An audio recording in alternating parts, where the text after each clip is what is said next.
नमस्कार दोस्तों, competition academy के यूट्यूब पोर्टल पे आपका स्वागत है। आशा करते हैं कि आप सभी लोग अच्छे होंगे और आप लोगों के लिए एक बहुत ही अच्छा मौका लेकर आए हैं कि आप अच्छी तैयारी कर सकते हैं। यह उन लोगों के लिए है जो पहली बार यूजीसी नेट की तैयारी कर रहे हैं। कोई भी कैंडिडेट जो पहली बार यूजीसी नेट की तैयारी कर रहा है, पहली बार पढ़ रहा है और साहित्य का इतिहास उसे पढ़ना है, तो वो प्रारंभ इसी पुस्तक से करे। यूजीसी नेट की तैयारी का प्रारंभ अगर कोई कर रहा है तो इसी पुस्तक से करे, ताकि ये हो कि बेसिक कॉन्सेप्ट समझ में आ जाए, साधारण शब्दों में चीज़ें आपको मिल जाएं। और इस किताब को पढ़ने के बाद, बहुत छोटी सी किताब है, 150-200 पृष्ठ की है।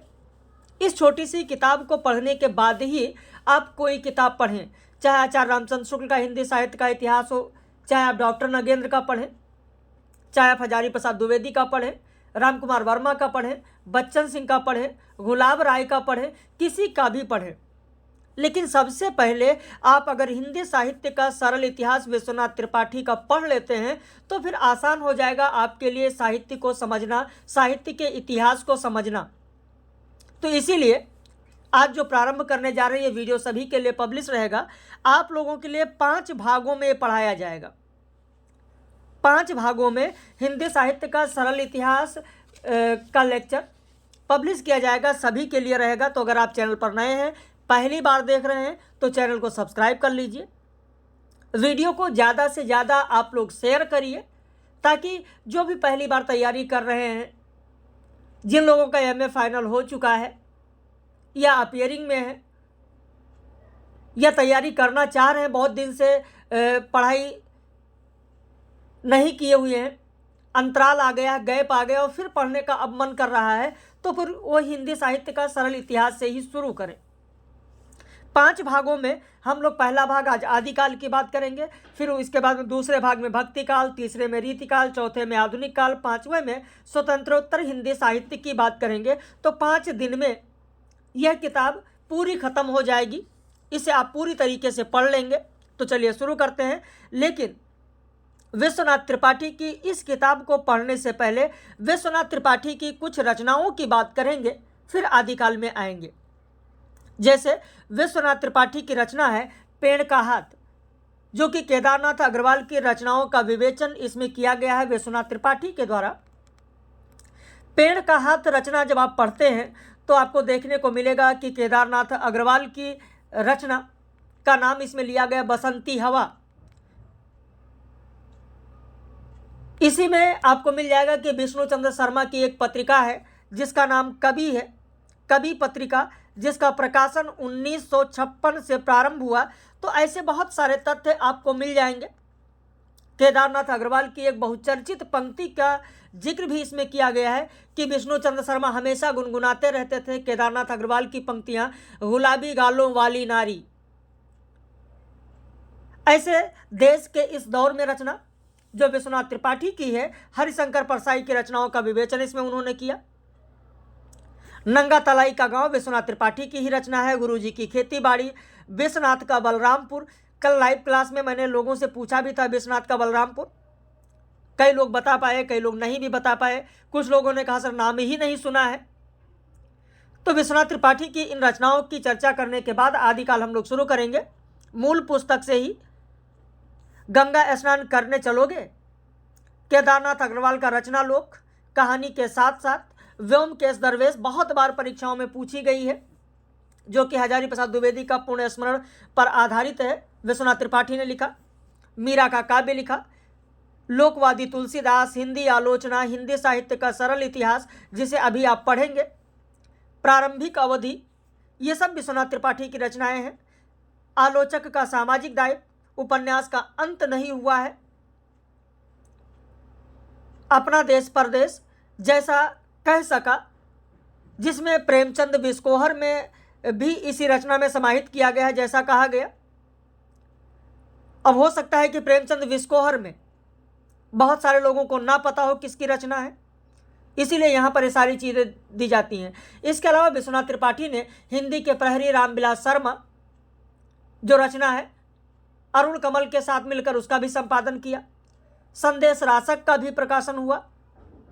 एक अभी हाल ही में रचना समय कोरी दीवार हो सकता है, समय कोरी दीवार, समय कोरी दीवार, ये जो रचना है समय कोरी दीवार, यह उपेंद्र कुमार गुप्त पर आधारित यह रचना है।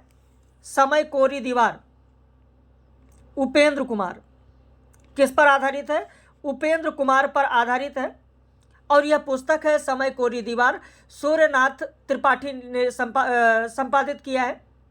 सूर्यनाथ त्रिपाठी, सूर्यनाथ त्रिपाठी, सूर्यनाथ त्रिपाठी, जिसका विमोचन विश्वनाथ त्रिपाठी ने किया, जिसका विमोचन विश्वनाथ त्रिपाठी ने किया। तो ये भी परीक्षा में पूछा जा सकता है कि चर्चित हुआ है, यह रचना चर्चित है समय कोरी दीवार।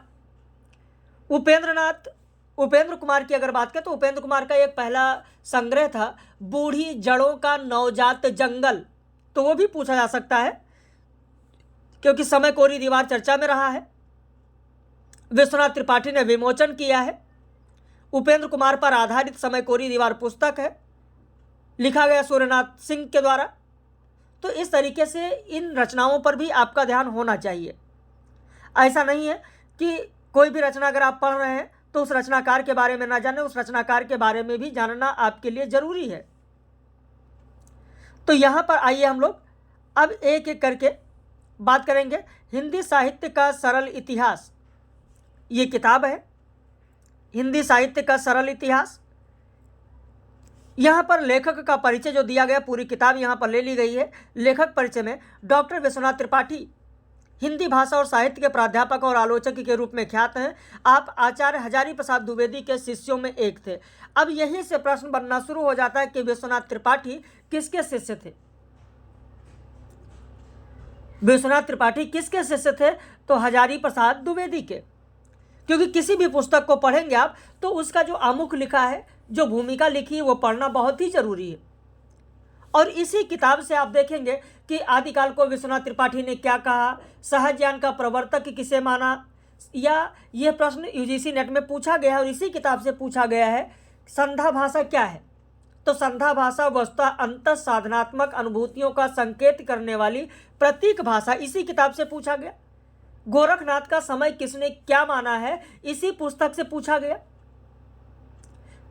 पौमचर्यु जायसी के पद्मावत और तुलसीदास के रामचरितमानस के ही तरह कड़बकबद्ध है, यह विश्वनाथ त्रिपाठी ने कहा। यह संदेश रासक में कितने प्रक्रम है या कितने छंद हैं, ये सब इसी रचना से पूछा गया है। तो बहुत ही महत्वपूर्ण रचना है, एक एक पर ध्यान देते चले। हजारी प्रसाद द्विवेदी के शिष्यों में एक थे। इनकी रचनाएं जो मैंने प्रारंभ में आपको बताया, वो रचनाओं का यहाँ पर जिक्र किया गया। हजारी प्रसाद द्विवेदी के साथ अद्दमान यानी अब्दुल रहमान के अपभ्रंश काव्य संदेश रासक का संपादन किया गया। इनकी जो कविताएं हैं, कविताएं 1963, कविताएं 1964, 1965, ये सब अजीत कुमार के साथ हैं। तो ये भी आपके लिए प्रश्न बन सकता है। हिंदी के प्रहरी रामविलास शर्मा, अरुण प्रकाश के साथ में प्रकाशन है। नंगा तलाई का गांव, ये सारी रचनाएं मैंने अभी आपको बताया ही है। इसमें जो दिया गया है खंड, वो आदिकाल, भक्तिकाल, रीतिकाल, आधुनिक काल और स्वतंत्रोत्तर हिंदी साहित्य। मैंने आपको प्रारंभ में ही बताया कि 5 खंडों में लेकर चलेंगे हम। आज पहले खंड में आदिकाल की बात करेंगे। तो सबसे पहले विषय प्रवेश में आते हैं और यहाँ पर देखते हैं कि क्या क्या कहा गया है, तब आदिकाल में आएंगे।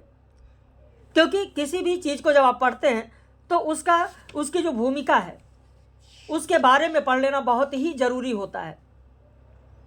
हिंदी शब्द का प्रयोग हम विविध अर्थों में करते हैं। सुविदित है कि हिंदी भारत की राजभाषा है। राज शब्द का प्रयोग भाषा के लिए बहुत अच्छा नहीं है, क्योंकि भारत की कोई भाषा प्रजाभाषा नहीं है। राजभाषा का अर्थ केवल केंद्र की सरकारी भाषा है। हिंदी भारत की संपर्क भाषा है, उसका अर्थ यह है कि केंद्रीय सरकार और राज्य सरकार के बीच संपर्क की भाषा है हिंदी मूलतः। अब यहीं पर आप देखें कि हिंदी भारत की कैसी भाषा है, तो संपर्क भाषा है। यह संपर्क भाषा किसे कहा जाता है? भारत में हिंदी संपर्क भाषा के रूप में इसका आशय क्या होगा? इसका आशय होगा केंद्र सरकार और राज्य सरकारों के बीच संपर्क की भाषा।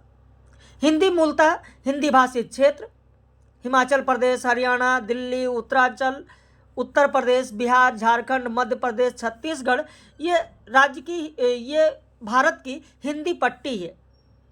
ऐसा भी प्रश्न बनता है कि भारत के हिंदी पट्टी में कौन से देश, कौन से राज्य आते हैं, तो ये हिंदी पट्टी में आने वाले राज्य हैं। इन क्षेत्रों की अपनी अपनी बोलियां हैं। आदिवासियों की बोलियां तो अपना स्वतंत्र अस्तित्व रखती हैं। हिंदी क्षेत्र की प्रमुख बोलियों में जैसे कुमाऊनी, गढ़वाली, हिमाचली, हरियाणवी, खड़ी बोली, ब्रजी, अवधी, बघेली, बुंदेलखंडी, भोजपुरी, इन बोलियों की अनेक उपबोलियां भी हैं। कहा जाता है कि 10 कोस पर भाषा बदल जाती है। 10 कोस पर भाषा बदल जाती है। एक कहावत भी चली थी कि 4 कोस पर पानी बदले 8 कोस पर बानी। 4 कोस पर पानी बदले 8 कोस पर बानी। तो यहीं पर विश्वनाथ त्रिपाठी ने लिख दिया कि लगभग 10 कोस पर भाषा बदल जाती है। तो प्रश्न है कि इस बहुबोली समूह को हम हिंदी क्यों कहते हैं, या दूसरे शब्दों में हम इसे हिंदी के अंतर्गत क्यों मानते हैं। कारण क्या है? कारण दिया कि ऐसा इसलिए है कि इनका व्याकरणिक रूप थोड़ी बहुत भिन्नता के बावजूद समान है। इनकी शब्दावली भी अधिकांशतः समान है। इन बोलियों और उपबोलियों का व्यवहार करने वाले एक दूसरे की बोली समझ लेते हैं। सबसे महत्वपूर्ण बात यह है कि इसमें परंपरा में केंद्रोन्मुख भाषा में साहित्य रचा जाता रहा है। इस क्षेत्र में ब्रजी और अवधी 2 प्रमुख विख्यात साहित्यिक भाषाएं रही हैं, जिनमें विश्वस्तरीय समृद्ध साहित्य रचा गया है। और इस विशाल भाषा प्रदेश के समाचार पत्र, दूरदर्शन केंद्र, आकाशवाणी केंद्र, विद्यालयों आदि में नागरिक हिंदी का व्यवहार करते हैं, साहित्य रचते हैं, पत्र व्यवहार करते हैं, राजनीतिक मुद्दों पर अपने विचार व्यक्त करते हैं। तो परंपरा से लेकर आज तक इस प्रदेश की मानक भाषा हिंदी ही बनी रही। मानक हिंदी, अब कई लोग कहेंगे सर मानक हिंदी क्या है, मानक हिंदी का आधार क्या है, कई बार परीक्षाओं में पूछा जाता है। और जब ऐसे आप किताब पढ़ेंगे तभी ये चीज़ें स्पष्ट होती हैं, किसी गाइड के पढ़ने से नहीं। अब कुछ लोग कहेंगे सर मेरे पास किताब है, हम वीडियो क्यों देखें? मत देखिए। लेकिन बहुत ऐसे लोग हैं कि जिनके पास किताब नहीं है, जिनके पास ये उपलब्ध नहीं है। बहुत सारे ग्रामीण क्षेत्र की कैंडिडेट हैं, उसमें पुरुष भी हैं, ज़्यादातर महिलाएं हैं। वो घर पर रहकर पढ़ाई करना चाहती हैं, उनके पास ये सुविधाएं उपलब्ध नहीं है, तो कम से कम उनके लिए ये चीज़ तो बेहतर रहेगा। दूसरी चीज़, इसमें बहुत सारी चीज़ें ऐसा नहीं कि किताब में है वही कराई जाएंगी, एक्स्ट्रा भी बताई जाएंगी। अभी आप आगे देखेंगे आदिकाल को किसने क्या कहा, वो अलग लेकर चलेंगे, वो भी आपको बताएंगे। इस किताब के साथ अलग भी चीज़ें आपको बताएंगे कि उस समय की राजनीतिक, सामाजिक, धार्मिक, आर्थिक ये सब स्थितियाँ क्या थी। तो अगर देखेंगे तो आपको फ़ायदा ही होगा। और वीडियो को ज़्यादा से ज़्यादा शेयर करिए ताकि हमारे ग्रामीण अंचल के जो क्षेत्र हैं, ग्रामीण अंचल के जो कैंडिडेट हैं वह भी जुड़ सकें, वो भी इसका लाभ ले सकें। तो मानक हिंदी का क्षेत्रीय बोलियों से कोई विरोध नहीं है, उल्टे ये बोलियां हिंदी के क्रमिक विकास में सहयोग ही करती आई हैं। और इतने बड़े भाषा क्षेत्र में कभी विवाद उठना स्वाभाविक भी है। आज की मानक हिंदी का आधार क्या है? खड़ी बोली है। बहुत बार परीक्षाओं में पूछा गया है कि मानक हिंदी का आधार क्या है। मानक हिंदी का आधार है खड़ी बोली। अगर आपने परीक्षा कभी दिया होगा तो जरूर आपने देखा होगा कि ऐसे प्रश्न पूछे गए हैं। जो पश्चिमी क्षेत्र की है, इस खड़ी बोली में हिंदी की अन्य बोलियों ने अपना योगदान करके उसके मानक रूप का निर्माण किया है। साहित्य शब्दों के माध्यम से परिस्थिति विशेष के ऐसे चित्र खींचा या ऐसे विचार प्रस्तुत करता है कि हृदय उद्वेलित हो उठता है, मार्मिकता पैदा होती है। और इस मार्मिकता के आधार और कारण बदलते रहते हैं। और इस परिवर्तन का आधार क्या है? हमारा इतिहास बोध है, जो परोक्ष तौर पर हमारे मूल्य और नैतिक मानदंड भी बदलता रहता है। कहते हैं कि संसार परिवर्तनशील है। इस परिवर्तनशीलता का प्रभाव हमारे भाव जगत पर भी पड़ता है। संसार की परिवर्तनशीलता के संदर्भ में साहित्य में परिवर्तन की खोज करना और उसकी व्याख्या करना साहित्य के इतिहास का कार्यक्षेत्र है। यानी भाषा भी क्या है? परिवर्तनशील है। इतिहास क्या है? तो हमारा वर्तमान निरंतर अतीत में समाता जा रहा है। हम वर्तमान को देखते हैं, अतीत को हम नहीं देख पाते। लेकिन मनुष्य स्वभावतः इतिहास में भी झांकने का निरंतर प्रयास करता रहा है। अतीत में जाते रहने की प्रक्रिया में वर्तमान अपने कुछ चिन्ह छोड़ जाता है। पुराने भवन, शिलालेख, ताम्रपत्र, सिक्के, भाषा, साहित्य, मिथक, किंवदंतियां आदि ऐसी चीजें हैं और इन्हें इतिहास का अवशेष समझना चाहिए। भाई, आपके दादाजी की छड़ी रखी हुई है या आपके दादाजी ने कुछ बनवाया था वो रखा हुआ है, वो आपके लिए क्या है? वो आपके लिए एक इतिहास ही तो बनता जा रहा है, आपके आने वाली पीढ़ियों के लिए इतिहास ही तो बनता जाएगा। या आपके घर में आपके परदादा साहित्यकार थे, उन्होंने कोई साहित्य रचना लिखी है, वो क्या है आपके लिए? इतिहास ही तो है। तो ये सब इतिहास के ही अवशेष हैं। इन्हीं अवशेषों के आधार पर इतिहासकार इतिहास का पुनर्निर्माण करता है। आज अशोक नहीं है लेकिन उनके शिलालेख हैं, अकबर नहीं है लेकिन आईने अकबरी है। तो इनसे जो जानकारियां मिलती हैं उन्हीं के आधार पर इतिहास की रचना होती है और ये अवशेष ही इतिहास लेखन की आधारभूत सामग्रियां हैं। साहित्य का इतिहास भी ऐसे ही पुनर्निर्मित किया जाता है। समस्त प्राचीन साहित्य जैसे 84 वैष्णवन की वार्ता, 252 वैष्णवन की वार्ता, कबीर, सूर, तुलसी, जायसी, मीरा, भारतेंदु, हरिश्चंद्र आदि की रचनाएं हिंदी साहित्य के इतिहास लेखन की आधारभूत सामग्री हैं। भाई, जैसे इस किताब का नाम है हिंदी साहित्य का सरल इतिहास, वैसे ही विश्वनाथ त्रिपाठी ने बिल्कुल सरल शब्दों में लोगों को समझाने का प्रयास किया अपनी इस किताब में। इसीलिए कहा जाता है कि जब भी यूजीसी नेट की तैयारी जो भी नया कैंडिडेट प्रारंभ करे वो सबसे पहले इस किताब को जरूर पढ़े। हिंदी भाषा साहित्य इतिहास के साहित्य की कुछ जानकारियों के बाद हम हिंदी साहित्य के इतिहास का परिचय प्राप्त करेंगे। सामान्यतः हिंदी साहित्य के इतिहास का जो प्रारंभ होता है वो कब से होता है? हिंदी साहित्य के इतिहास का प्रारंभ कब से होता है? तो यहां पर आप देखेंगे हिंदी साहित्य के इतिहास का जो प्रारंभ होता है वो 1000 ईस्वी के आसपास माना गया। अब यहीं से प्रश्न बनता है कि हिंदी साहित्य के इतिहास का प्रारंभ कब से माना गया या विश्वनाथ त्रिपाठी ने कब से माना? 1000 ईस्वी से माना। 1000 ईस्वी से माना। राहुल सांकृत्यायन सरहपा को पुरानी हिंदी का कवि मानते हैं। अब देखिए, यहीं से आपने देखा होगा परीक्षा में प्रश्न डायरेक्ट रूप में पूछा गया है कि राहुल सांकृत्यायन पुरानी हिंदी का कवि किसे मानते हैं? सरहपा को मानते हैं। इस दृष्टि से हिंदी साहित्य का इतिहास लगभग 2 शताब्दी पूर्व 9वीं शताब्दी से शुरू हो जाता है। सरहपा का पुरानी हिंदी रचनाएं परिमाण में बहुत कम उपलब्ध हुई हैं, इसलिए 1000 ईस्वी से ही हिंदी साहित्य का उद्भव मानना उचित होगा। किसने कहा? विश्वनाथ त्रिपाठी ने। कहने की आवश्यकता नहीं है कि हिंदी साहित्य का प्रारंभ हिंदी भाषा में साहित्य रचना से शुरू हुआ होगा। इसलिए इतिहासकारों के सामने समस्या यह है कि वह हिंदी की अपभ्रंश यानी पूर्व भाषा से किन विशेषताओं के आधार पर अलग पहचान स्थापित करें, क्योंकि भाषा प्रवाह नदी के जल के समान होता है।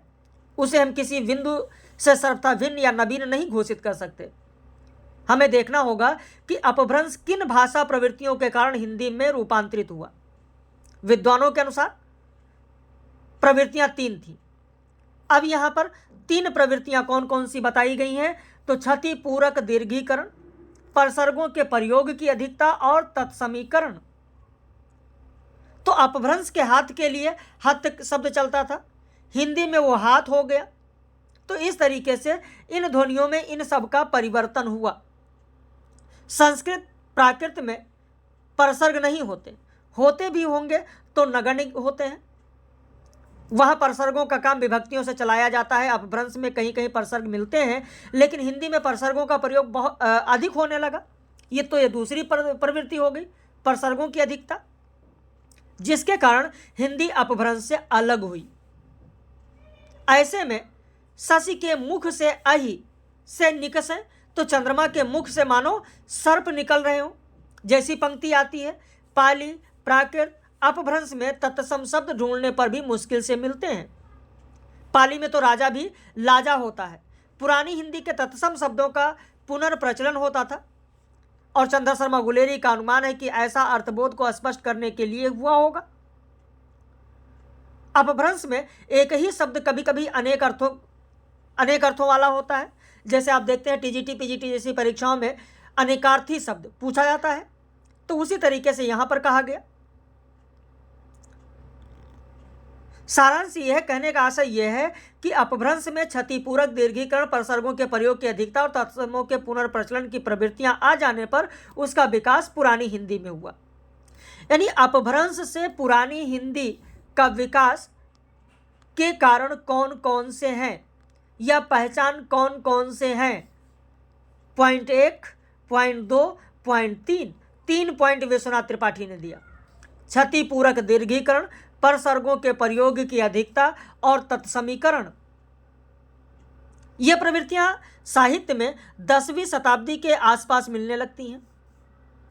अतः हम हिंदी साहित्य के इतिहास का प्रारंभ 1000 ईस्वी से मानते हैं। पंडित रामचंद्र शुक्ल ने प्रधान साहित्यिक प्रवृत्तियों को विभिन्न कालखंडों में नामकरण का आधार माना।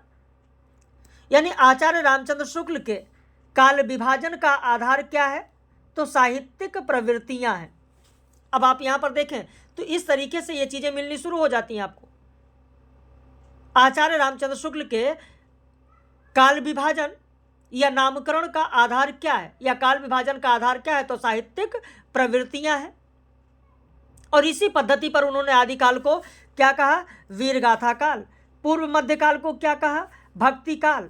उत्तर मध्यकाल को क्या कहा, रीति काल। और आधुनिक काल को क्या कहा, गद्य काल। किसने, आचार्य रामचंद्र शुक्ल ने। वीरगाथा और भक्ति की प्रधान प्रवृत्तियां मानते समय उनके ध्यान में साहित्य का भाव पक्ष रहा होगा, जबकि रीत और गद्य रूपगत प्रवृत्तियां नहीं हैं। जहां तक आदिकाल का प्रश्न है, ग्रियर्सन ने इसे चारण काल कहा।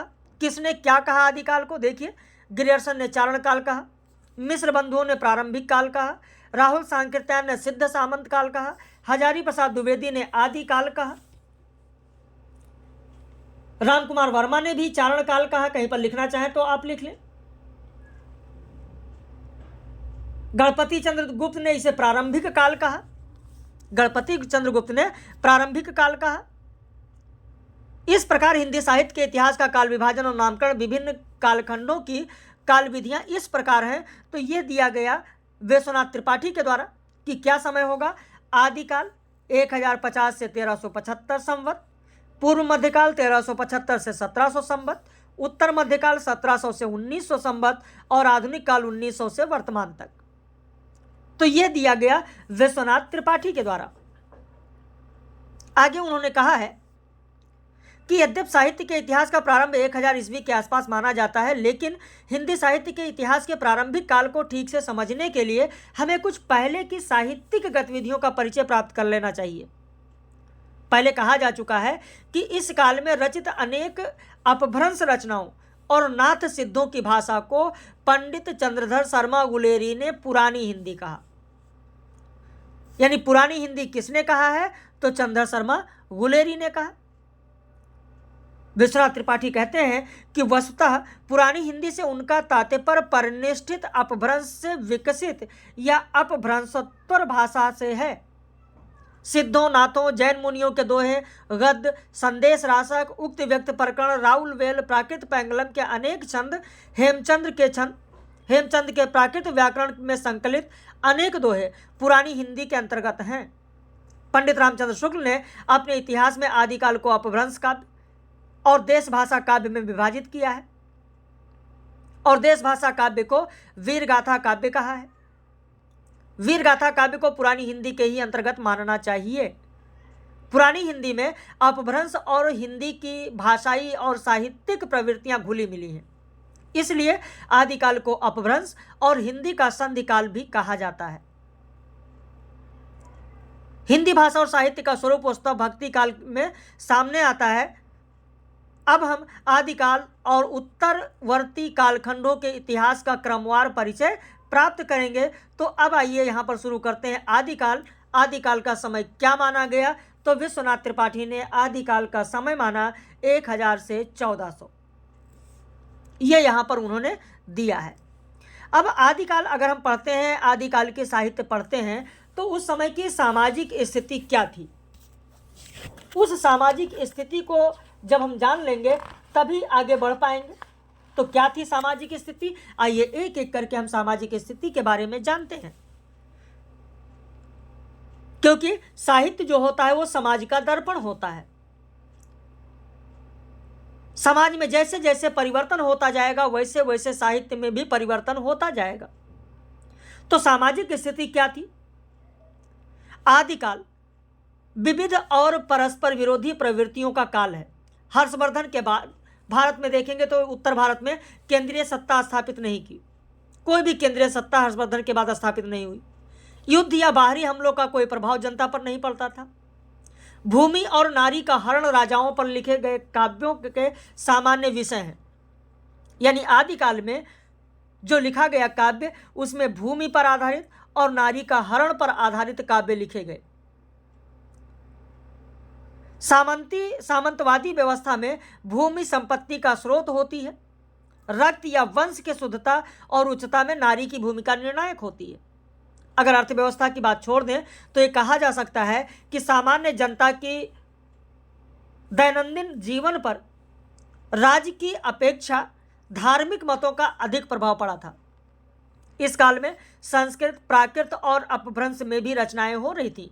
यानी आदिकाल में संस्कृत, प्राकृत और अपभ्रंश में रचनाएं होती थी। साथ ही साथ इसका विकास, अपभ्रंश का विकास भी आगे की ओर बढ़ रहा था और अपभ्रंश के केचुल को छोड़ती हुई हिंदी भी अपना रूप ग्रहण कर रही थी। कब? आदिकाल में। इस काल में आवागमन के साधन भी नहीं थे, इतने विकसित नहीं थे, इसीलिए जो साहित्यिक रचनाएं हुई उनमें भाषागत भिन्नता थी, क्षेत्रीयता का रंग अधिक था। इसलिए आदिकाल का हिंदी साहित्य अनेक बोलियों का साहित्य प्रतीत होता है। वस्तुतः यह काल अनेक दृष्टियों से इसीलिए संधि काल कहलाता है। धार्मिक दृष्टि से इस काल में अनेक ज्ञात अज्ञात साधनाएं प्रचलित थी। जैसे सिद्ध, जैन, नाथ आदि मतों का इस काल में व्यापक प्रचार प्रसार हुआ। इनका साहित्य भी प्रचुर मात्रा में उपलब्ध है। धार्मिक साधना के रूप में वैष्णव मत का प्रचार सामान्य जनता में कम नहीं रहा होगा, किंतु इस काल में वैष्णव मतावलंबी साहित्य अपेक्षाकृत कम मिलता है। इस्लाम का प्रवेश हो चुका था। आदिकाल के अंत में आप देखेंगे इस्लाम का प्रवेश हो चुका था, लेकिन उसका प्रभाव साहित्य पर आदिकाल के अंतिम चरण के प्रसिद्ध कवि सिर्फ अमीर खुसरो में दिखाई पड़ता है। संदेश रासक जो रचना है वह दमाड़ की रचना है, अब्दुल रहमान की रचना है। लेकिन विश्वनाथ त्रिपाठी कहते हैं कि ये इस्लाम धर्मावलंबी जरूर ज्ञात होते हैं, लेकिन इनकी रचना पर इस्लाम का जो प्रभाव है वो नहीं के बराबर है, नहीं के बराबर है, ध्यान रखिएगा।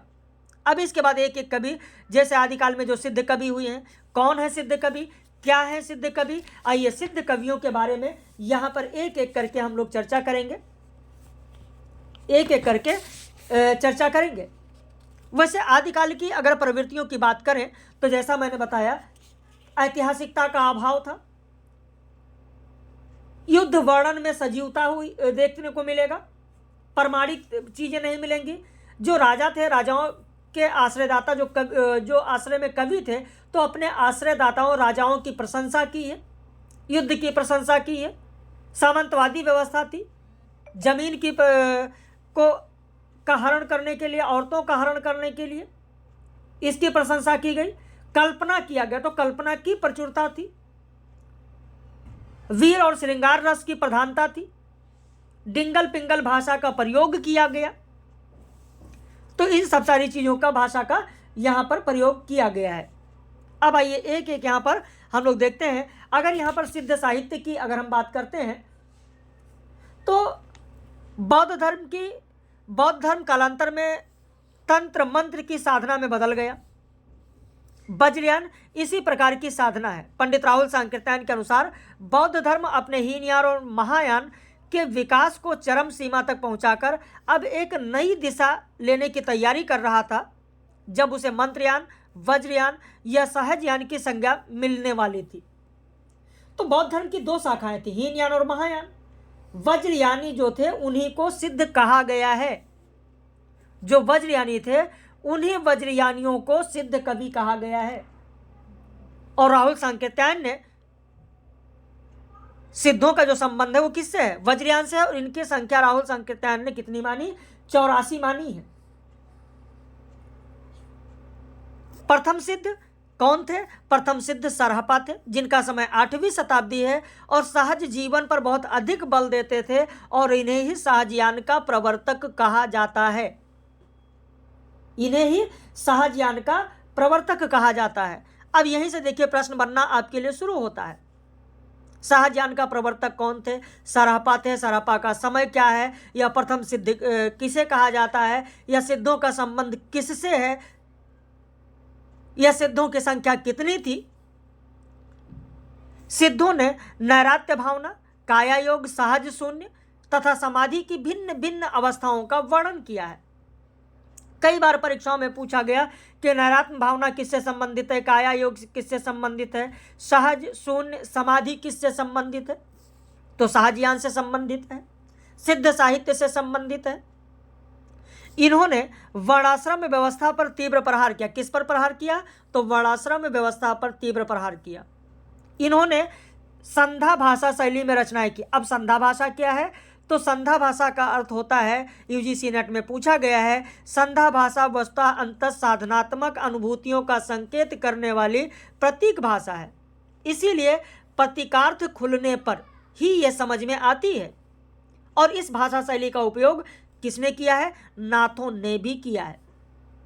यानी संधा भाषा का उपयोग किसने किसने किया? सिद्धों ने किया, नाथों ने भी किया। कबीर आदि निर्गुण संतों की इसी संधा भाषा शैली को उलटबांसी कहा जाता है। प्रश्न पूछ लिया था इनमें से सत्य कथन कौन सा है और 3-4 पॉइंट दे दिए गए। तो ऐसे दिया जा सकता है कि सिद्धों में संधा भाषा जो थी वही कबीर आदि निर्गुण संतों में उलटबांसी कहलाई। बिल्कुल सही है कि जो संधा भाषा थी वही निर्गुण संतों में संधा भाषा उलटबांसी कहलाई। तो ये सब कॉन्सेप्ट यहीं से बनते हैं। मध्य देश के पूर्वी भाग में ही सिद्धों के होने का पता चलता है। इनकी भाषा में भी उन्हीं क्षेत्रों के तत्कालीन रूप मिलते हैं। सिद्धों में आप देखेंगे, सिद्धों में सरहपा तो ही है, सबरपा है, लुईपा है, डोम्बिपा है, कन्हपा है, कुकरीपा है। तो ये सब सिद्ध है। नाथों की अगर बात करें, क्योंकि देखिए जब ये कॉन्सेप्ट आपका क्लियर रहेगा सिद्ध कौन है, तब जब दूसरी किताब आप पढ़ेंगे तो वहां पर आपको मिलेगा। उसके बाद साहित्य की कोई भी किताब पढ़िए, चाहे आचार्य रामचंद्र शुक्ल का हिंदी साहित्य का इतिहास पढ़िए, चाहे बच्चन सिंह का पढ़िए, चाहे हजारी प्रसाद द्विवेदी का पढ़िए। नाथ कवि की अगर यहां पर हम लोग बात करें, देखिए तो नाथों का समय थोड़ा बाद का है। 84 सिद्धों की जो सूची मिलती है उसमें कई नाम नाथों के भी हैं। वज्रयानी सिद्धों के साथ नाथों का संबंध था। नाथ पंथ में गोरखनाथ शिव के रूप में माने जाते हैं, अतः उनका शय होना स्पष्ट है। गोरखनाथ ने पतंजलि के योग को लेकर हठ योग का प्रवर्तन किया और ब्रह्मचर्य, वाक संयम, शारीरिक मानसिक शुचिता, मध्य मांस के त्याग का आग्रह किया। यानी गोरखनाथ ने किसका किसका आग्रह किया? 1 2 3 4 करके 1 2 3 4 5 करके पॉइंट दिए जा सकते हैं। या गोरखनाथ के बारे में सही क्या है? तो इन्होंने पतंजलि के योग को लेकर हठ योग का प्रवर्तन किया। इन्होंने ब्रह्मचर्य, वाक संयम का आग्रह किया, शारीरिक मानसिक शुचिता का आग्रह किया, मध्य मांस के त्याग का आग्रह किया। तो इस तरीके से 1 2 3 4 5 करके प्रश्न आते हैं। वर्तमान में परीक्षा में ऐसे ही प्रश्न बनते हैं। ब्राह्मणों के कर्मकांड और वर्णाश्रम व्यवस्था पर उन्होंने भी तीव्र प्रहार किया। यानी कर्मकांडों पर किसने किसने प्रहार किया? तो कर्मकांडों पर सिद्ध कवियों, सिद्ध लेखकों ने या सिद्ध संतों ने प्रहार किया और नाथ संतों ने भी प्रहार किया है। उनका सिद्धांत था जोई जोई पिंडे सोई सोई ब्रह्मांडे, अर्थात जो शरीर में है वही ब्रह्मांड में है। इला पिघला नाद बिंदु की साधना, षठ चक्र भेदन, शून्य चक्र में कुंडलिनी का प्रयोग आदि नाथों की अंत साधना के मुख्य अंग हैं। तो यहीं से प्रश्न बन जाता है कि नाथों की अंत साधना के मुख्य अंग कौन कौन से हैं या मुख्य अंग में कौन सा शामिल है? तो मुख्य अंग में शामिल है ईड़ा पिंगला, नाद बिंदु की साधना, षठ चक्र भेदन, शून्य चक्र में कुंडलिनी का प्रयोग। तो यह नाथों की अंत साधना के मुख्य अंग हैं। संधा भाषा या उलटभाषी की शैली का प्रयोग इन्होंने भी किया। नाथों का निवास स्थान मध्य देश का पश्चिमोत्तर भाग बताया जाता है। परंपरा प्रसिद्ध है कि गोरखनाथ मत्स्येंद्रनाथ या मच्छंद्रनाथ के शिष्य थे। बहुत बार परीक्षाओं में पूछा गया गोरखनाथ के गुरु कौन थे, बहुत बार पूछा गया है। मच्छंद्रनाथ जलंधरनाथ के शिष्य थे। यह भी कहा जाता है कि इन्हीं जलंधर से जलंधर नगर का नामकरण हुआ। राहुल सांकृत्यायन गोरखनाथ का समय कब मानते हैं, बहुत बार परीक्षाओं में पूछा गया। राहुल सांकृत्यायन गोरखनाथ का समय विक्रम की 10वीं शताब्दी मानते हैं, जबकि रामचंद्र शुक्ल इन्हें पृथ्वीराज चौहान के समान बताते हैं। हजारी प्रसाद द्विवेदी इनका समय 10वीं सदी मानते हैं। तो इस तरीके से आप देखेंगे ये सारी चीजें कही गई हैं। अब इसके बाद में जैन रचनाओं की अगर हम बात करें तो जैन मतावलंबी कवियों में हम देखते हैं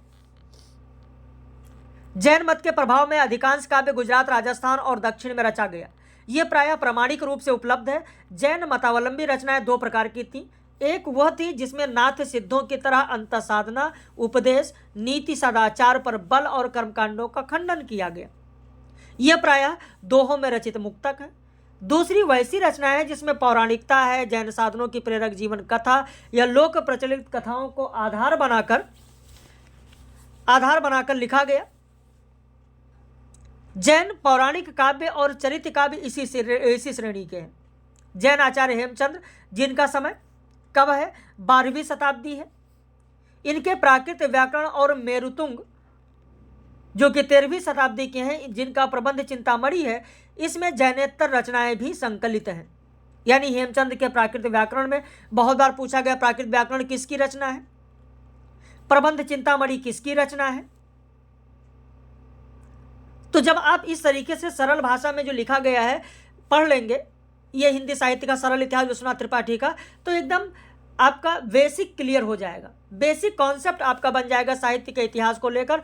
और फिर अलग किताब जब पढ़ेंगे तो पूरा डिटेल आप पढ़ते चलेंगे, क्योंकि आपके दिमाग में वो कॉन्सेप्ट बना रहेगा।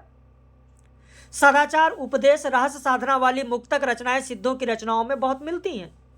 इनमें भी सहज पर बल दिया गया है। जयंदु राम सिंह इस कोटि के प्रमुख जैन कवि हैं। पौराणिक काव्यधारा में अपभ्रंश के महान कवि स्वयंभू हैं, जिन्होंने राम कथा को आधार बनाकर पौमचर्यु की रचना की। अब पूछा था जो पौमचर्यु है, किस कथा को आधार बनाकर पौमचर्यु की रचना की गई, तो राम कथा को आधार बनाकर। पौमचर्यु किसकी रचना है, स्वयंभू की रचना है। स्वयंभू का समय क्या है, स्वयंभू का समय 8वीं सदी है। पौमचर्यु जायसी के पद्मावत और तुलसीदास के रामचरितमानस की ही तरह कड़बकबद्ध है। यह कई बार परीक्षाओं में पूछा गया है कि यह कथन किसका है, विश्वनाथ त्रिपाठी का है। अपभ्रंश के अन्य प्रसिद्ध कवि पुष्पदंत है, जिनका समय है 10वीं सदी। इन्होंने महापुराण की रचना की। कई बार पूछा गया पुष्पदंत का समय क्या है, 10वीं शताब्दी के हैं। महापुराण किसकी रचना है, पुष्पदंत की रचना है।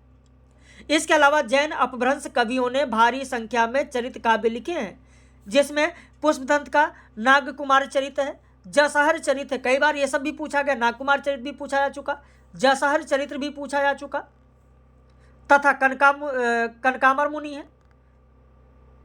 कनकामर मुनि जिनका समय 11वीं सदी है, इनकी रचना है करकंड चरित्र।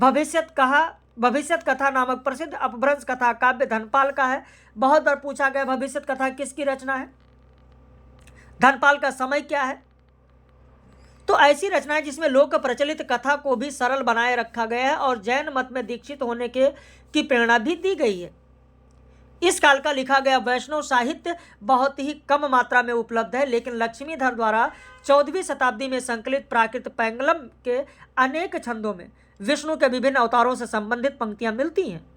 इसी प्रकार हेमचंद के प्राकृत व्याकरण में संकलित अपभ्रंश के दोहों में भी कृष्ण, राधा, दसमुख आदि की चर्चा है। तो इससे अनुमान किया जा सकता है कि इस काल के साहित्य में विष्णु के विभिन्न अवतारों को लेकर प्रचुर मात्रा में रचनाएं हुई हैं, लेकिन अब वो उपलब्ध नहीं है। बहुत कुछ यही स्थिति श्रृंगार परक लौकिक काव्यों की भी है। सौभाग्यवश राउल वेल संदेश रासक दो शुद्ध लौकिक श्रृंगारी काव्य प्रमाणिक तौर पर उपलब्ध हो गए हैं।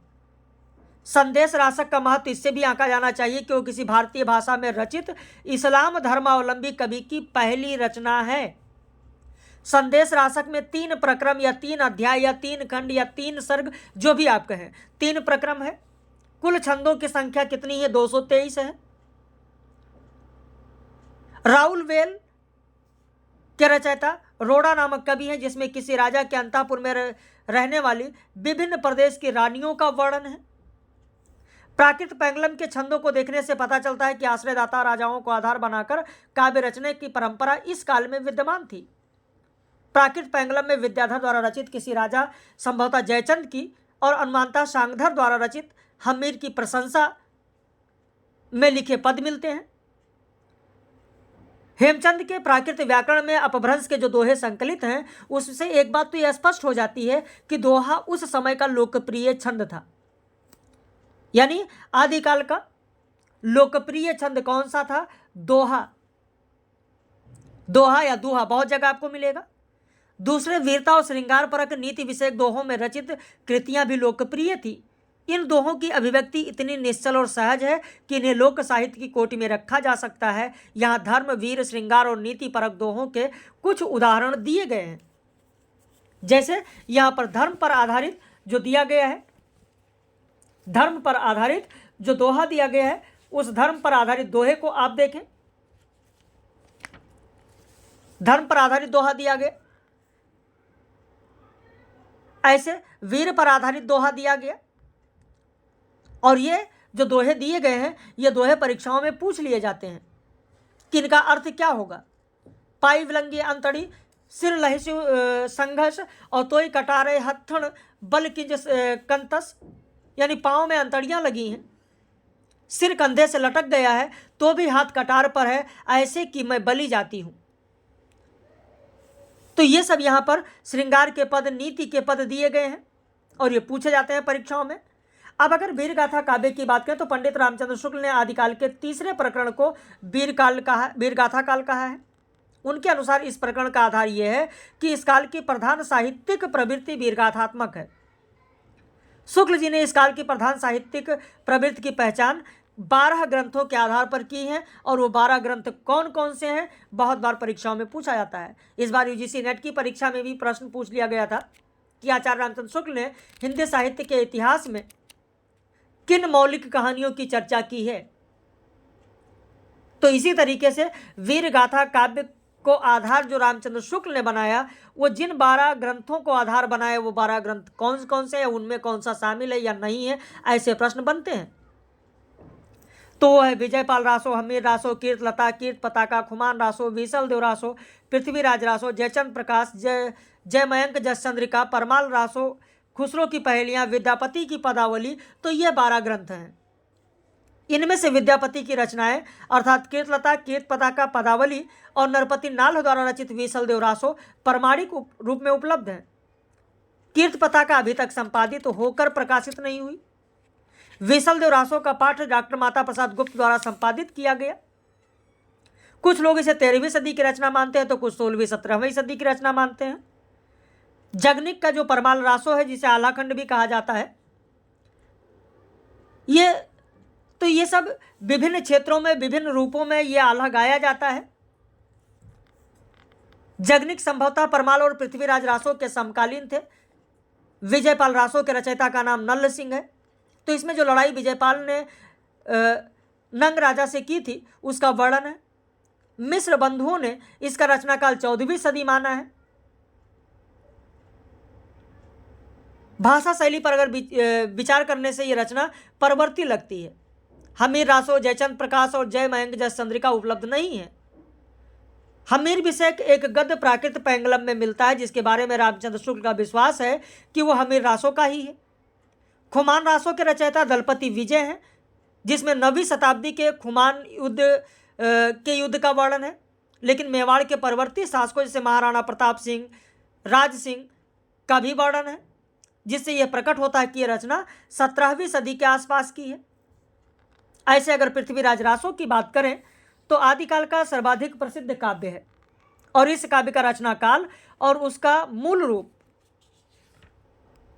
रूप अगर देखें तो सर्वाधिक विवादास्पद है।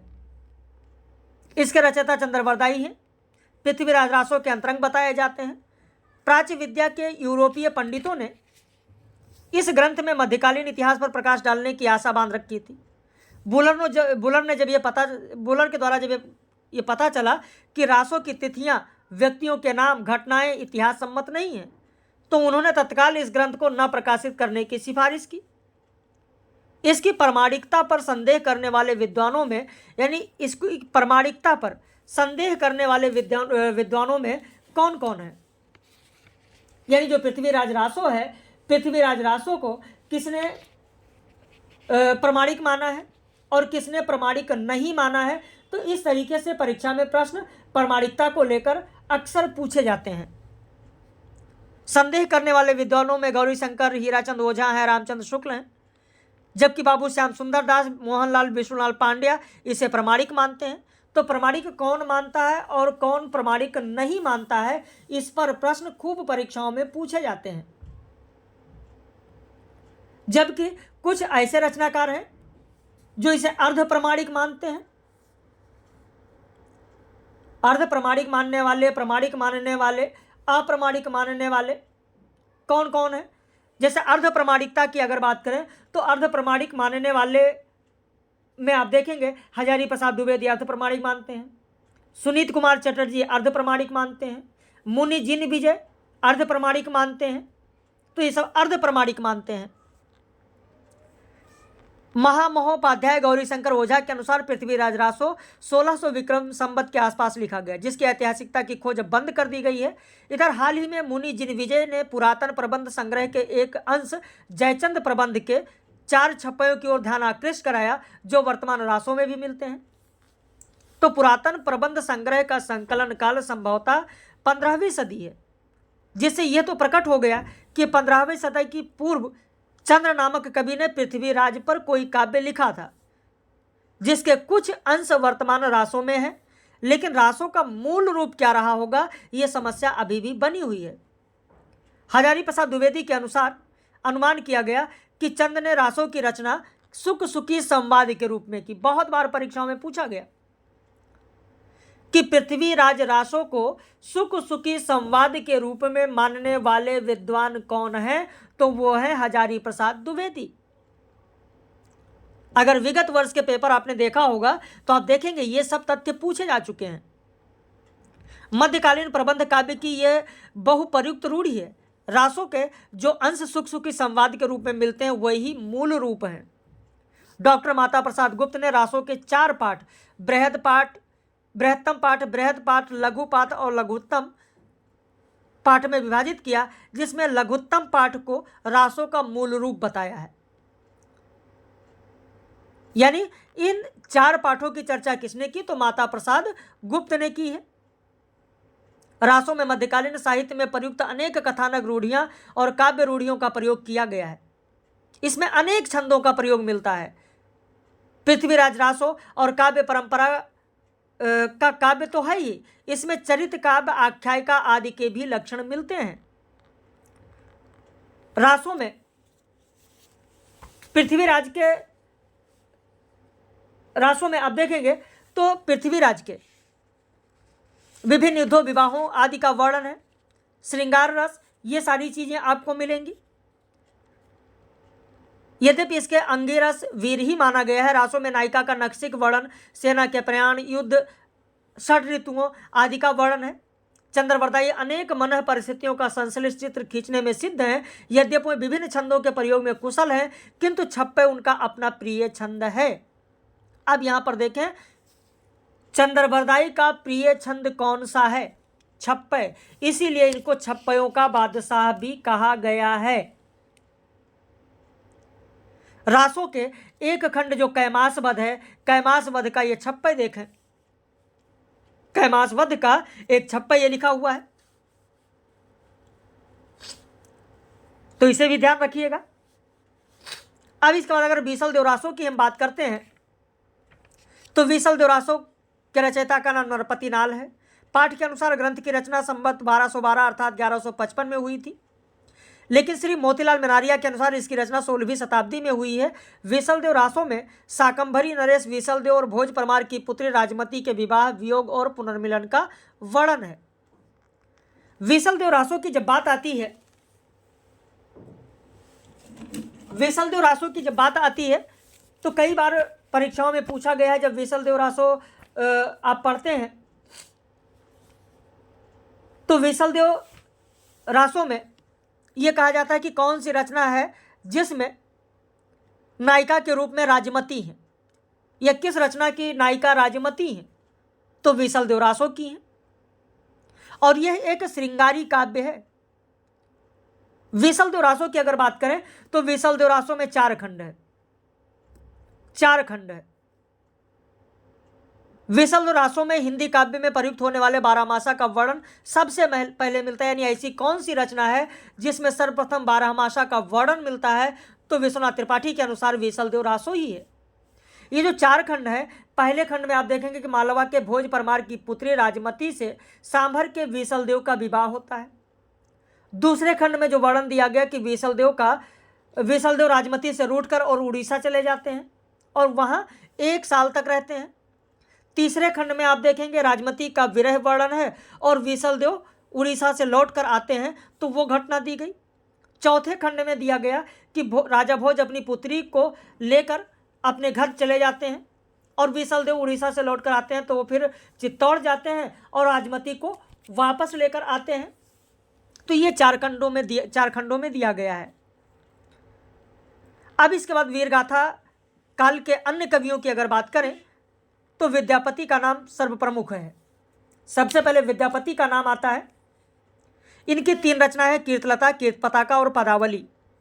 51 मिनट हुआ है, मुश्किल से 8-9 मिनट और लगेगा और 1 घंटे के अंदर या 1 घंटे 2-3 मिनट में आपका पूरा हो जाएगा आदिकाल। इनकी 3 प्रसिद्ध रचनाएं हैं, कीर्तलता, कीर्तपताका और पदावली। कीर्तलता ऐतिहासिक महत्व का छोटा सा प्रबंध काव्य है।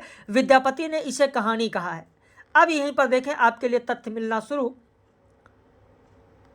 कि विद्यापति ने अपनी किस रचना को कहानी कहा है, तो कीर्तिलता को कहानी कहा है।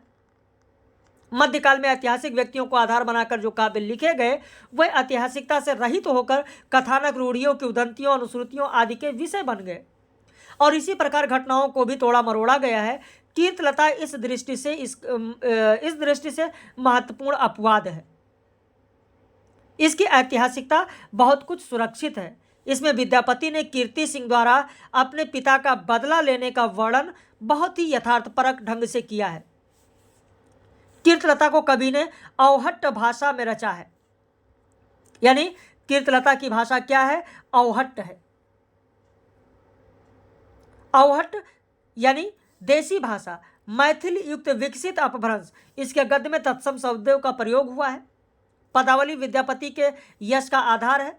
पदावली ऐसी रचना है जो काव्योत्कर्ष और साहित्य का इतिहास दोनों दृष्टियों से अत्यंत महत्वपूर्ण है। इसमें राधा कृष्ण अपना अलौकिक छोड़कर लौकिक व्यक्तियों के समान प्रेम भावना से विवल होते हैं। लोक में जिन प्रकार किशोरी दुर्निवार, प्रिय मिलन और लोकलाज के कारण तीव्र अंतर्द्वंद झेलती है, उसी प्रकार राधा को चित्रित किया गया है। कवि का मन वह संधि का चित्रण करने में विशेष रूप से रमा है। इसीलिए इस बात को लेकर काफी विवाद है कि पदावली भक्ति परक रचना है या श्रृंगार परक। वस्तुतः जयदेव का गीत गोविंद, विद्यापति की पदावली और सूरदास का सूरसागर एक ही कोटि की रचनाएं हैं। अब यहीं से आपके लिए प्रश्न बनता है कि किसने कहा है कि जयदेव का गीत गोविंद, विद्यापति की पदावली और सूरदास का सूरसागर एक ही कोटि की रचनाएं हैं जिसमें भक्ति का आधार श्रृंगार है? तो यह कहा गया विश्वनाथ त्रिपाठी के द्वारा। तो किसने क्या कहा है, ये सब खूब परीक्षाओं में पूछे जाते हैं। वैसे जब आचार्य रामचंद्र शुक्ल का हिंदी साहित्य का इतिहास पढ़ेंगे तो वहां पर हिंदी साहित्य का इतिहास जब आप पढ़ेंगे तो विद्यापति को आप पढ़ेंगे, जहां पर आचार्य रामचंद्र शुक्ल ने हिंदी साहित्य के इतिहास में कहा है कि आध्यात्मिक रंग के चश्मे आजकल बहुत सस्ते हो गए हैं, उन्हें चढ़ाकर जैसे कुछ लोगों ने गीत गोविंद के पदों को आध्यात्मिक संकेत बताया है, वैसे ही विद्यापति के इन पदों को भी। तो इस तरीके से बहुत सारे कथन मिलेंगे, लेकिन अभी तो आप साधारण इतिहास पढ़ते चलिए। तो पदावली में ही एक पद की कुछ पंक्तियां इस प्रकार दी गई हैं। ये पद है, पंक्तियां जरूर ध्यान रखिएगा। अब इसके बाद अमीर खुसरो की अगर बात करें, जिनका समय 14वीं सदी है। अमीर खुसरो इस युग के अत्यंत महत्वपूर्ण और बहुमुखी प्रतिभा के धनी व्यक्ति हैं। इनके काव्योत्कर्ष का प्रमाण उनकी फारसी रचनाएं हैं। वो संगीतज्ञ, इतिहासकार, कोशकार, बहुभाषाविद, सूफी, औलिया, कवि, बहुत कुछ थे। उनकी हिंदी रचनाएं अत्यंत लोकप्रिय रही हैं। उनकी पहेलियां, मुकरियां, दो सुखने अभी तक लोगों की जबान पर हैं। उनके नाम से निम्नलिखित दोहा बहुत प्रसिद्ध है। कहते हैं कि ये दोहा खुसरो ने ख्वाजा निजामुद्दीन चिश्ती के देहांत पर कहा था कि गोरी सोवे सेज पर मुख पर डारे केस, और चल खुसरो घर आपने रैन भई चौदेस। वैसे आप देखेंगे तो मैंने आप लोगों को, जो हमारे पेड मेंबर्स हैं, उनको याद होगा कि उन लोगों को मैंने रात में अमीर खुसरो पर आधारित पूरा दिया था, जो पाठ्यक्रम में दिया गया है। कई चीज़ मैंने पूछा भी था, जैसे ये पंक्ति आई तो मुझे याद आ गया। मैंने रात में पूछा था कि एक बार अमीर खुसरो जा रहे थे, उन्हें प्यास लगी हुई थी। कुएं पर जाते हैं तो कई ग्रामीण महिलाएं पानी भर रही होती हैं, और ये पानी कहते हैं कि मुझे पानी चाहिए। तो महिलाएं कहती हैं, नहीं, आप एक ऐसा पद कहिए जिसमें चरखा, ढोल, कुत्ता और खीर शब्द आए, तो पानी आपको पिलाएंगे। तब उन्होंने कहा था, खीर पकाई जतन से, चरखा दिया चलाए, और आया कुत्ता खा गया, अब तू बैठी ढोल बजाए। तो ऐसे बहुत सारे इनके पद हैं। खैर, आप लोग पढ़ते रहिए। लेकिन उनकी हिंदी रचनाओं का ऐतिहासिक महत्व बहुत अधिक है। उनकी भाषा हिंदी की आधुनिक काव्य भाषा के रूप में पूर्णतः प्रतिष्ठित होने का संकेत देती है। उनका व्यक्तित्व और उनकी हिंदी इस बात को प्रमाणित करती है कि हिंदी काव्य प्रारंभ से ही मध्य देश की मिली जुली संस्कृति का चित्र रहा है। उन्होंने ऐसी पंक्तियां रची हैं जिनमें फारसी और हिंदी को एक ही ध्वनि प्रवाह में गुंफित कर दिया है। यह कला संस्कृत साधक को ही सिद्ध हो सकती है। जे हाल मिसकी मकुन तगाफुल दुराय नैना बनाए बतियाँ। तो ये जो पद है, ये पद ध्यान रखिएगा। और ऐसे ही इनका एक पद है कि इमली की जड़ से निकली पतंग, ताकि हवा लगी मोरे अंग, जौ ना देती झपट की मारा, तो उड़ जाती कोस हजार। तो ऐसे बहुत सारे इनके पद हैं। आदिकाल की सामान्य विशेषताओं की अगर बात करें तो यूँ तो इतिहास का प्रत्येक युग परस्पर विरोधी और प्रधान अप्रधान प्रवृत्तियों का युग होता है। लेकिन आदिकाल के विषय में ये बात विशेष रूप से रेखांकित करने योग्य है कि वो राजनीतिक दृष्टि से छोटे छोटे सामंतों में विभक्त प्रदेश का साहित्य है। किसी केंद्रीय सत्ता का अभाव है। इसके पूर्व में पाल, पश्चिम में प्रतिहार, दक्षिण में राष्ट्रकूट प्रबल हैं।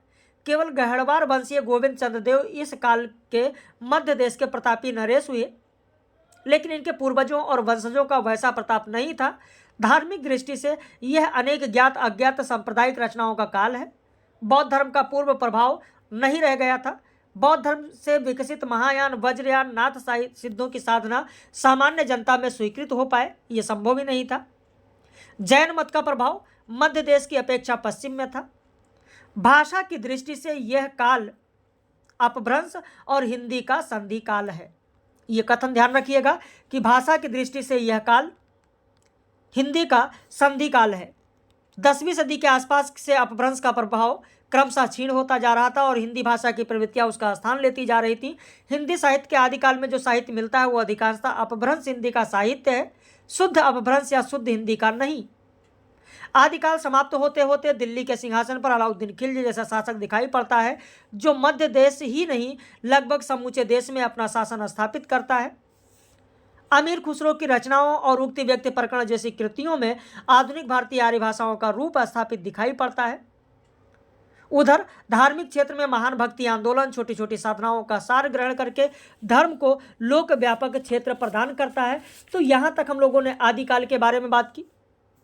आगे के लेक्चर में भाग दो में हम लोग भक्ति काल की बात करेंगे। ऐसे 5 भागों में आप लोगों को पूरा हिंदी साहित्य का सरल इतिहास मूल पुस्तक से मिल जाएगा। अगर आप नए पहली बार देख रहे हैं तो चैनल को जरूर सब्सक्राइब कर लीजिए वीडियो को ज़्यादा से ज़्यादा शेयर करिए और अपनी प्रतिक्रिया ज़रूर व्यक्त कीजिएगा कि इस मूल पुस्तक से आपको कैसा लगा। जब प्रतिक्रिया व्यक्त करेंगे तभी अगला दूसरा भाग पब्लिश किया जाएगा। आपने अंत तक देखा, समय दिया, 1 घंटे का समय दिया, इसके लिए बहुत बहुत धन्यवाद।